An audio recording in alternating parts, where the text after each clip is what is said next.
How to do previous year questions for NEET 2023। Hello बच्चों, I am sure आपने चीज सुनी होगी कि previous year questions one of the golden resources हैं जो आपको करने चाहिए अगर आप नीट की या जेई की तैयारी कर रहे हैं। बट एक कॉमन डाउट जो सबके दिमाग में आता है कि कितने ईयर से के क्वेश्चंस हमें करने हैं, कितने साल के क्वेश्चंस हमें अवॉइड करने हैं। तो और मैं इस वीडियो में आपको रिकमेंडेशन भी दूंगा कि मेरी फेवरेट बुक कौन सी है प्रीवियस ईयर क्वेश्चंस के लिए।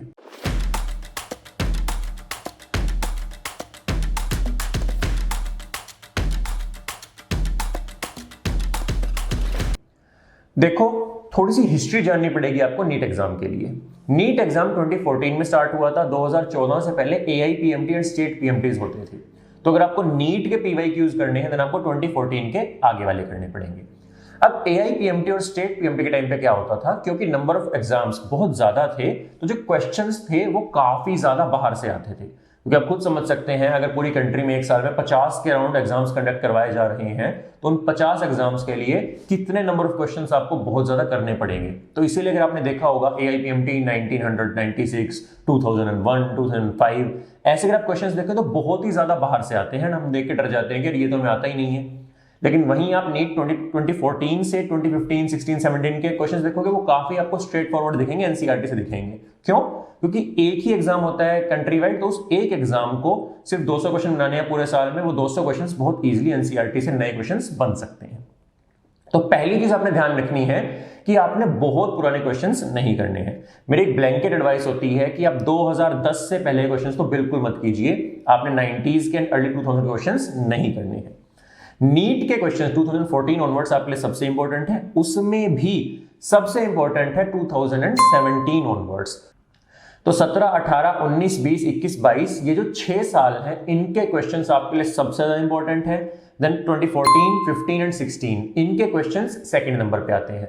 अगर आप चाहते हैं कि इसके अलावा भी आप अपनी प्रैक्टिस और अच्छा करना चाहते हैं तो मेरी आपको एक एडवाइस है कि आप एम्स के प्रीवियस ईयर क्वेश्चंस कर सकते हैं 2014 से 17। जब तक एम्स हुआ था तब तक कि आप 4-5 साल अगर एम्स से क्वेश्चंस करेंगे तो आपको एक आइडिया लग जाएगा कि कॉन्सेप्चुअली ट्रिकी क्वेश्चंस किस टाइप के आ सकते हैं।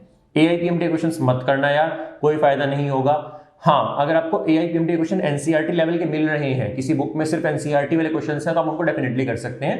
बट अगर क्वेश्चन बहुत बाहर से है, उसके चक्कर में आप कुछ बाहर से पढ़ना स्टार्ट कर दोगे then that is completely worthless, time waste है वो आपका, क्योंकि आज के टाइम में ऐसा कोई भी क्वेश्चन नहीं आता है। अब बात कर लेते हैं, मेरी पर्सनल फेवरेट बुक है एमटीजी प्रीवियस 33 ईयर्स। अब 33 ईयर्स है क्योंकि ऑब्वियसली उन्हें बुक बेचनी है तो उन्हें नंबर ऑफ क्वेश्चन ज्यादा रखने पड़ेंगे। बट उस बुक में भी मैं आपको रिकमेंड करूंगा कि आप स्टिक करें 2014, या फिर अगर आपको और ज्यादा करना है 2011 के बाद क्वेश्चंस कीजिए।